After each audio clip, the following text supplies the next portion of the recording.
룸비니만 가는 건가요? 안녕하세요 여러분. 오늘 저희 일정은 여기 부처님 열반지 쿠시나갈에서 출발해가지고 인도의 국경에 가서 국경에서 네팔에 넘어가서 저기서 비자 받고 먼저 점심 공양을 드시고 그 다음에 부처님 단생지 룸니에 가야 되는 일정이 있습니다. 룸니에서 참배를 하시고 또 바로 거기에서 한 30km에 떨어져 있는 카필라바스투 성에서 가술래도 할 겁니다. 조금 더 시간 있으면 스님께서 말씀을 해가지고 오늘 또 라마그라마하고 또 다른 데도 가는 일정이 있는데 그거는 상황에 따라서 만약 시간이 조금 여유가 있으면 다른 데 또 갔다 오시고 아니면 룸브니하고 카필라바스투 오늘 저희 일정이 있습니다. 감사합니다.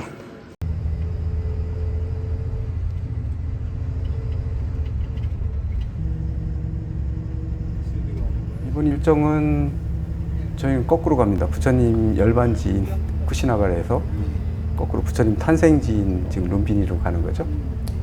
룸비니는 부처님께서 카필라 성에서 부처님을 잉태하신 마야 부인이 부처님 출산하기 위해서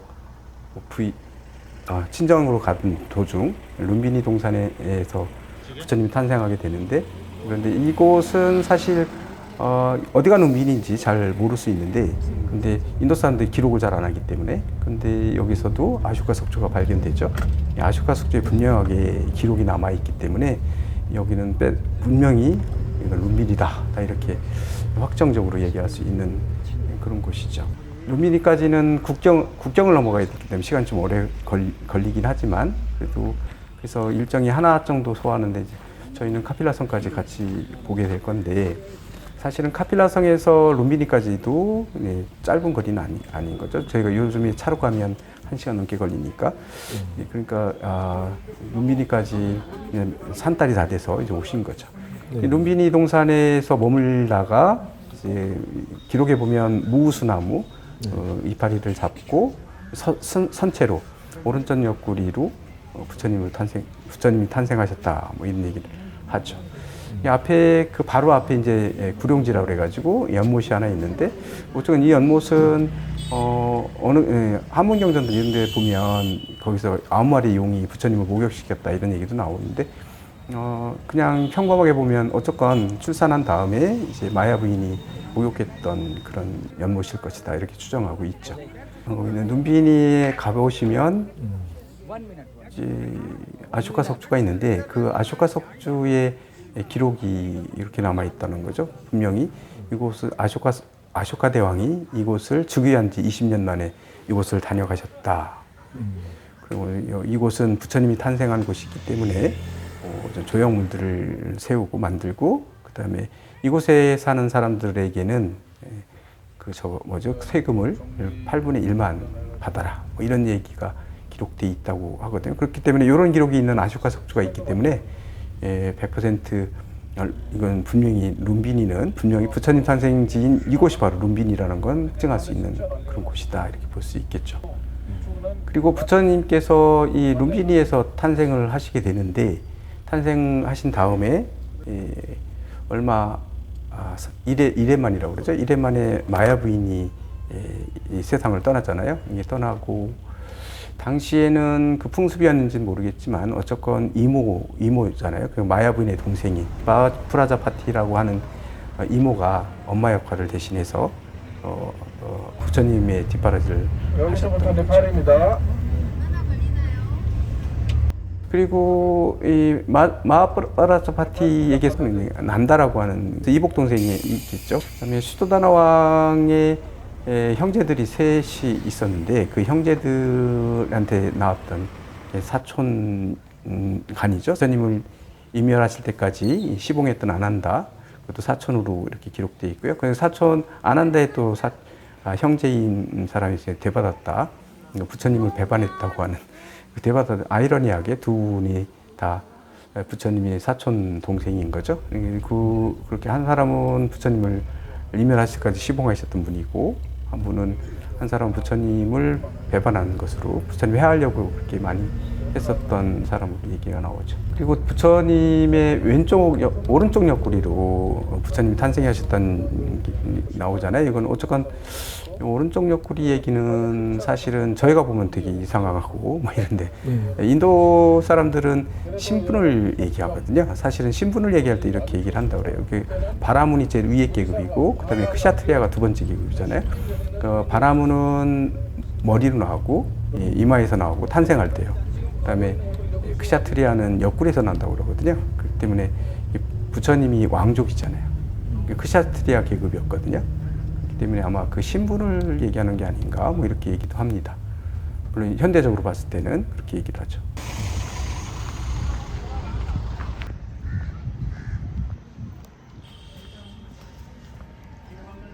₹21,600 हो गए नेपाली पैसा।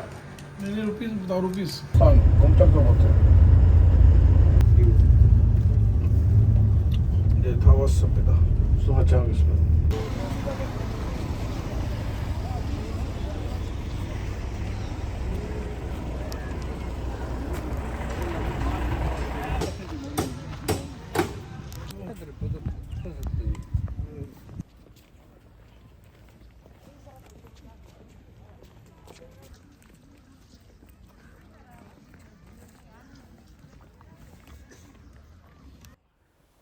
여기가 이제 룸비니에 다 도착한 거죠. 룸비니에 들어갈 때는 역시 아직 들어간 거 아닌데 룸비니까지 이제 아니 그 마하데비 사원이 있는 그곳으로 지금 저희가 이동하고 있는데 인도나 뭐 이쪽 동남아 지역은 다 그런 동남아 지역을 비롯해 가지고 인도, 네팔 마찬가지인데 이 성지에 들어갈 때는 저희는 신발을 다 벗고 들어가야죠.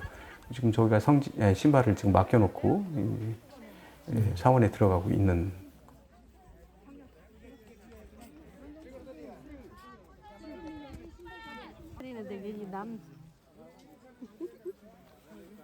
이 마하데비 사원에는 그렇게 유물들이 그렇게 많지는 않죠.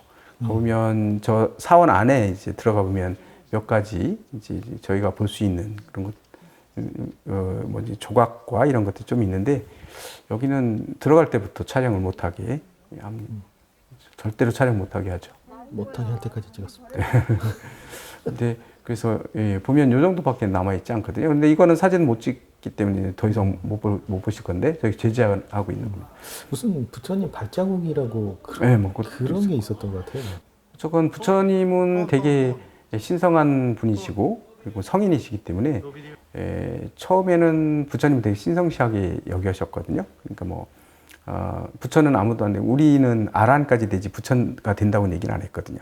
초기 때는 초기 불전에서는요. 그렇기 때문에 부처님은 특별한 분이시잖아요. 그렇기 때문에 부처님이 탄생하시는 그 비화에도 보면 도솔천에서 대기하고 계시다가 내려오시는데 누구한테 내가 들어가야 어느 신분으로 내가 잉태에 들어가서 태어나야만 이 세상을 구제하는 데 제일 효과적인 것인가 그걸 되게 이렇게 따졌다는 거죠. 따져가지고 슈도다나 왕한테 이게 온 거잖아요. 마하부야한테도. 그래서 내려올 때도 흰 코끼리를 타고 내려오는 흰 코끼리를 타고서 이제 마야 부인 안으로 들어가는데 그 태몽이 또 그걸 꾸셨고 그다음에 또 그때 거기엔 그렇게 도솔천에서 흰 코끼리로 변해가지고 사라지셨다고 나오거든요. 그러니까 부처님이 도솔천에 내려오신 거죠. 여기 탄생했다. 그래서 탄생하시고 탄생계를 얘기하죠. 뭐 천상천하 유화독존이란 탄생계를 하셨다. 태어나자마자 그랬다고 얘기하시고 기록에는 부처님께서 6방이죠. 동서남북 상하 6방위로 7걸음씩 걸으셨다고 그러면서 천상천하 유화독존을 외치셨다고 얘기하는데 7걸음을 걸을 때마다 연꽃이 피어났다. 그 밑에서 뭐 이런 기록들이 있어요. 이런 것들은 아무래도 부처님이 되게 신성한 분이시고 위대한 성인이기 때문에 뭐 그렇게 기록돼 있을 수도 있겠다 이런 생각을 하죠. 사실 대승에서 보면 조금 이런 것들은 거부감이 있거든요. 왜냐하면 우리가 모두 부처이고 다 깨달음을 성취하는 그런 분들이기 때문에 이런 거 해석할 때는 대승에서는 조금 다르게 해석할 수도 있죠. 그렇기 때문에.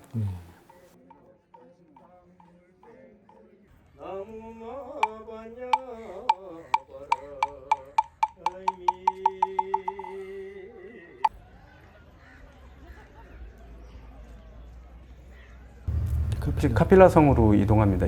이 길을 사실은 부처님께서는 다시 탄생하신 다음에 1회 만에 마야 부인이 돌아가신 다음에 이제 다시 수습을 해서 뭐 태자는 카필라성으로 다시 돌아가시겠죠. 다시 이제 부왕이 있는 수도다나 대왕이 있는 카필라성으로 돌아갈 때 아마 이 길로 갔을 겁니다. 그래서. 근데 가는 데만 30일이 걸렸다고 얘기를 하거든요. 30일 정도 걸렸다고. 30일 걸린 이유가 그 당시에 풍습이 아마 그랬다고 그래요. 석가족들은 각각의 성주들이 많은데 그 성주들에 들려서 인사를 한다고 그래요. 이게 왕자가 태어났기 때문에 인사를 하고 그 각각의 이제 옛날에는 신전을 모셨나 봐요. 신한테 이렇게 예배를 이렇게 왕자가 왔다 그래가지고 인사를 드리고 그다음에 카필라성으로 가셨다. 이 카필라성은 사실 부처님께서 출가하시기 전까지 29년간 있었던 모든 에피소드들, 모든 그런 것들이 다 이 카필라성에서 이루어진 거잖아요. 이 카필라성에서 다 이루어졌다 볼 수 있고 여기서 얼마 안 떨어졌다고 얘기하는데 국경 너머에 또 카필라성이 또 발견이 됐거든요. 그 카필라성에서는 유물들이 좀 나왔어요. 그래가지고 뭐 중요한 사리암도 나오고 막 이랬거든요. 그래서 인도에서는 그쪽이 진짜 카필라성이다 뭐 이렇게도 주장하기도 하고 서로 우리가 맞다 이렇게 얘기도 했지만 사실은 기록에 보면 부처님을 위해서 여러 가지 성들을 세 개의 성을 더 만들어서 부처님한테 수도다나 왕이 주었다 뭐 이렇게 얘기 나오기 때문에 성은 하나만 있다고 우리는 고정관념은 하나인데 그렇지 않기 때문에 인도에 있는 성이나 여기 있는 성 둘 다 카필라성이었을 가능성도 있는 거죠. 그리고 특히 직선거리로 보면 얼마 안 된다고 하거든요. 여기서 인도의 카필라성하고 이 네팔 카필라성은 직선거리로는 얼마 안 된다고 하는 걸 봐가지고는 더더욱 그럴 가능성이 많다. 이렇게 볼 수 있는 거죠. 이 카필라성에서 중요한 것들 여러 가지 에피소드들이 있는데 그런 것 중에도 이제 결정적인 사문유관상이 있잖아요. 사문유관상도 바로 이 카필라성에서 있었던 일이다 볼 수 있고 어렸을 때 농경제에서 명상에 잠겼던 것들 뭐 이런 것들도 그렇고요. 이 카필라성에서 부처님은 뭐 기회도 배우고 그 다음에 뭐 왕에 대한 그런 교육 이런 것들도 다 여기서 받았는데 누구보다도 되게 뛰어났다 이런 기록들도 남아 있죠. 어린 시절부터 출가하기 전까지 모든 그런 에피소드들이 담겨 있는 이런 장소다 이렇게 볼 수 있어요. 탑을 넣고 그 했던 자리가 있어요. 그래서 우리가 가지는 못하더라도 부처님을 이 세상에 낳아주시고 길러주셨던 그분들이 그 수투파 그 탑자리를 향해서 오늘 사홍선을 하러 저쪽으로 호흡 서십시오. 불도를 다